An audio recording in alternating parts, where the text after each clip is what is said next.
Shabbat Shalom. Father, we love you. I thank you for preserving your word through our brother Judah, so we can know your heart. We can pursue you with all that we are. In Yeshua's name, amen. Sit on down.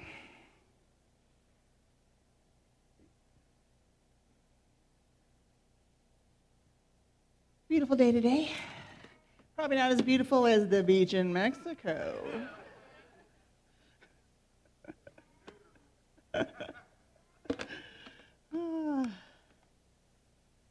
Okay.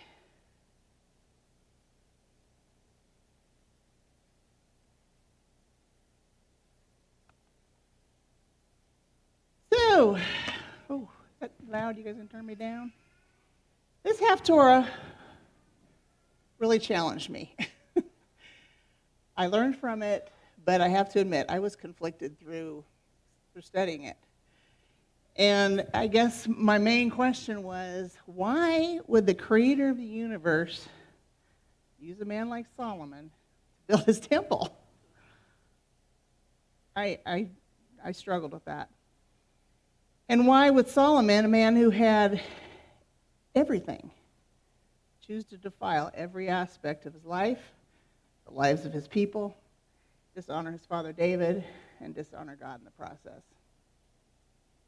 So I'm tentatively proposing that God will perform his purpose through our lives, regardless of how obedient we are to his ways. How we choose to walk it out, determines whether we and our generations reap the benefits of obedience or suffer the consequences of disobedience. Should I move this? It seems like I'm in and out. Oh, it is, okay.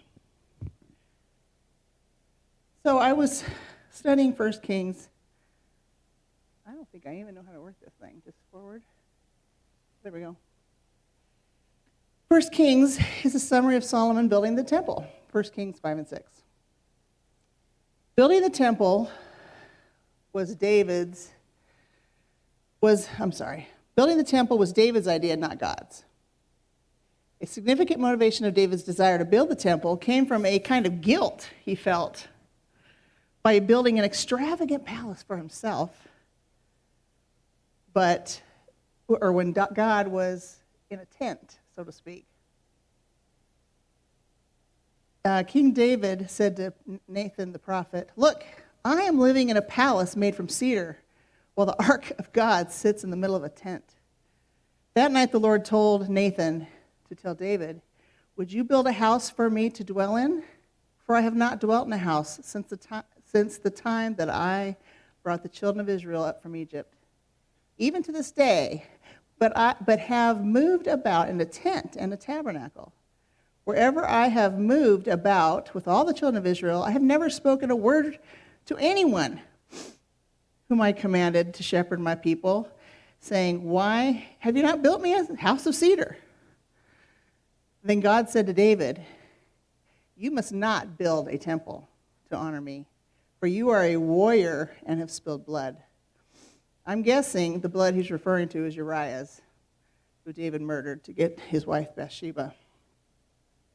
Then God flipped the script on David.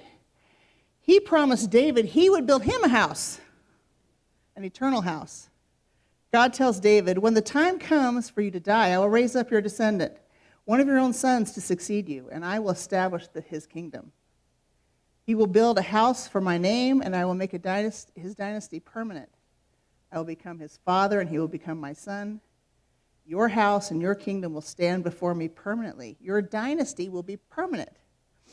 And as we know, Yeshua is the promised eternal descendant of David. David was not particularly a righteous man. As a king, he was guilty of murder and adultery. He collected concubines and multiple wives. But as an innocent, faith-filled, courageous young man, God chose him to be king. Throughout his life, David was a humble man who was repentant, was faced with sins. He was a man who pursued God's heart. Once God promised him an eternal dynasty, there was nothing David or his son Solomon could do to change that. God chose Solomon, David's son, to assume the throne as king of Israel. As Solomon moved into that role as king, he asked God for wisdom and knowledge, as we all know. In 2 Chronicles, God responds to Solomon's request by saying, "Because this was in your heart, and you have not asked for riches or wealth or honor or the life of your enemies, nor have you asked for a long life, but you've asked for wisdom and knowledge for yourself, that you may judge my people over whom I have made you king. Wisdom and knowledge are granted to you, and I will give you riches and wealth and honor, such as none of the kings who had been before you, nor shall any after you." So did Solomon walk in the ways of God as God was giving him all these goodies? Nope. Could Solomon have found greater value and satisfaction with life had he pursued righteousness? I think so.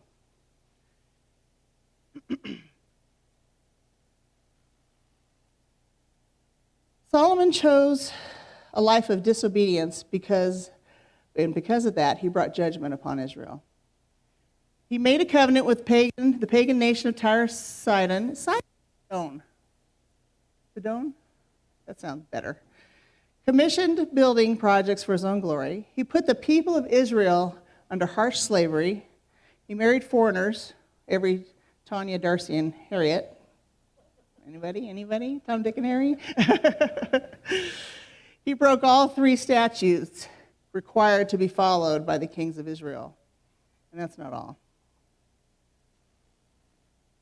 Solomon makes a forbidden covenant with the king Hiram of Tyre, Sidon.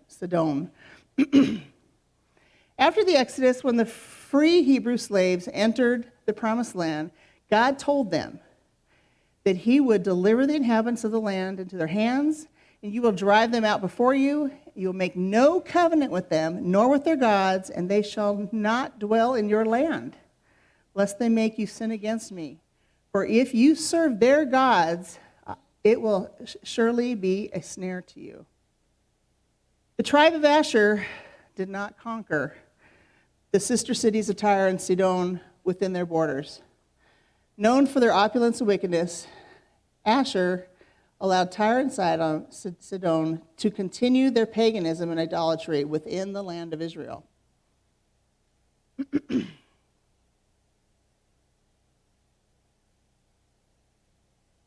King David becomes friends with the king of Tyre Sidon, King Hiram. And then his son, King Solomon, makes a covenant with King Hiram.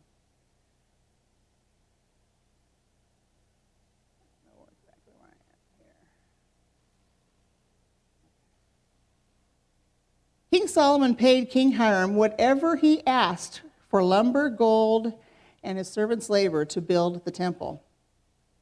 Solomon paid King Hiram 1,100 gallons of olive oil per year for 20 years, 200 semi-loads of wheat per year for 20 years.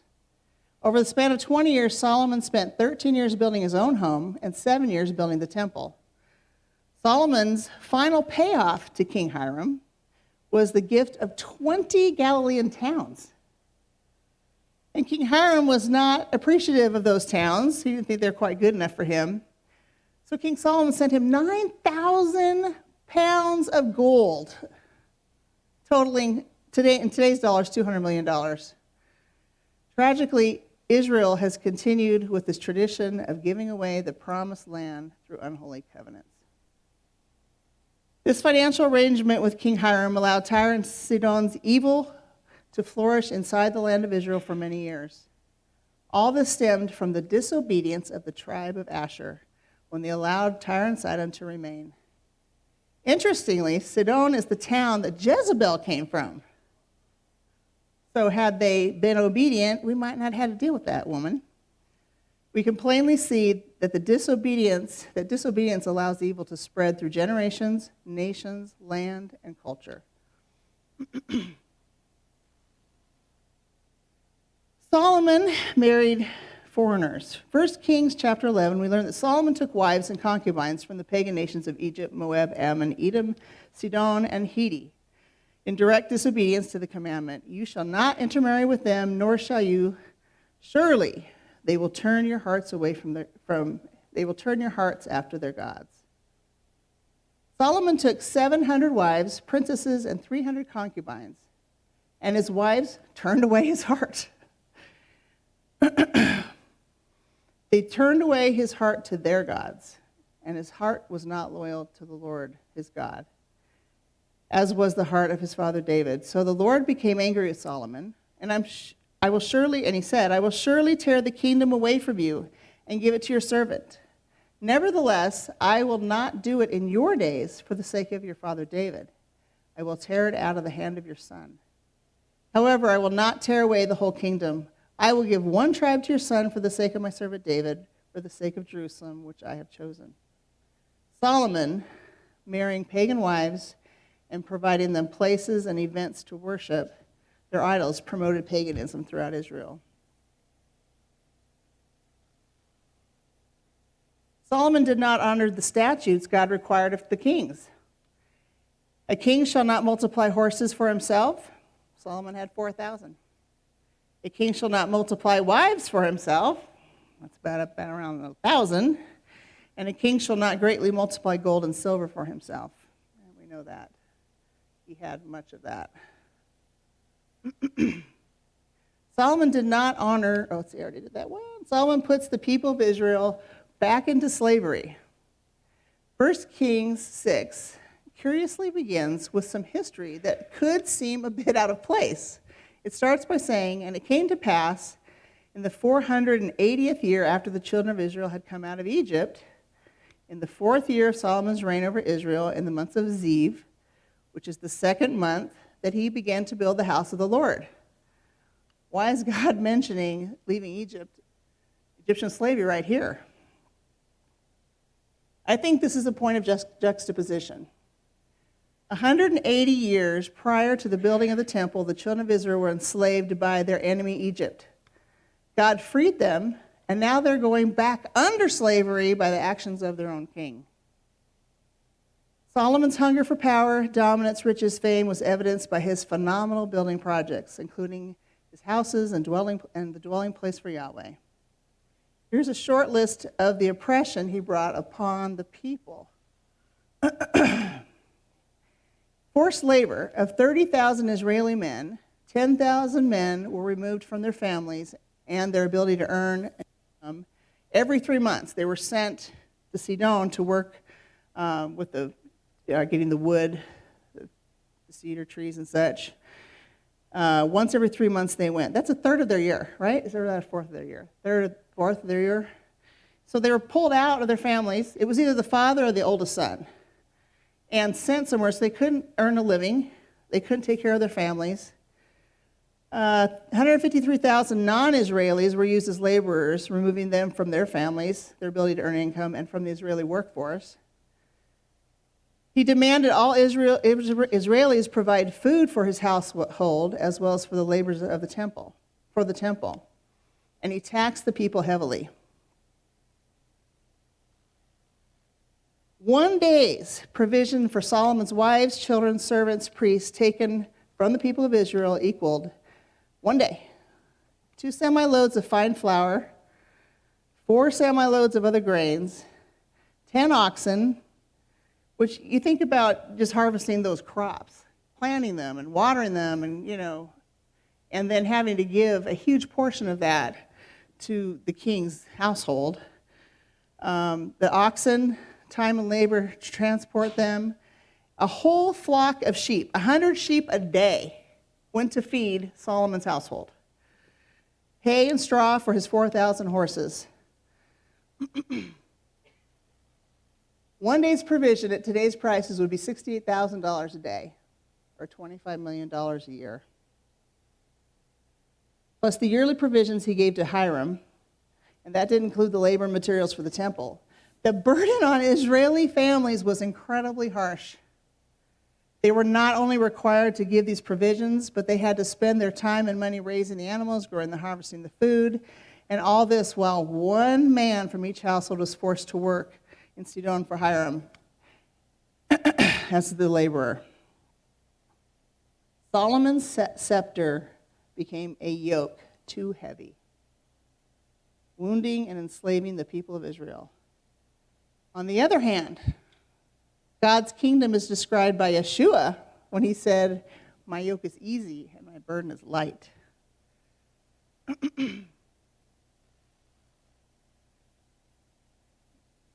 All this to say that Solomon was an oppressor, a transgressor of the Torah, a spiritual polluter of the kingdom. He was definitely not using the wisdom bestowed upon him for the good of God's children. In his later years, Solomon wrote in Ecclesiastes, "I also gathered for myself gold and silver and the special treasures of kings. I became great and excelled more than all who were before me. Whatever my eyes desired, I did not keep from them. I did not withhold my heart from my pleasure. And indeed, all was vanity and chasing after the wind. There was no profit under the sun. Let us hear the conclusion of the whole matter. Fear God and keep his commandments." And I think of Solomon writing that and looking back at his life with the regrets he must have had. Not only did he bring that up, all that upon himself, but upon the people of Israel. And it was for nothing. Absolutely nothing. So Solomon's kingdom was torn apart. The temple stood for 400 years. God used Solomon to create the place he would dwell among his people. A holy place which revealed the restored Garden of Eden, the plan of salvation through their future Messiah, order in the midst of chaos, and the love of a father who yearns to live among his children. We all have a purpose Yah is working in our lives.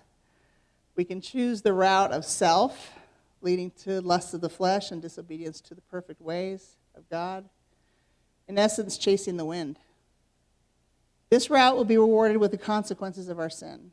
Our children and grandchildren could pay the price. Our kahal could suffer. Our communities could be negatively impacted. Or we can choose to fulfill God's purpose while pursuing him and his perfect ways.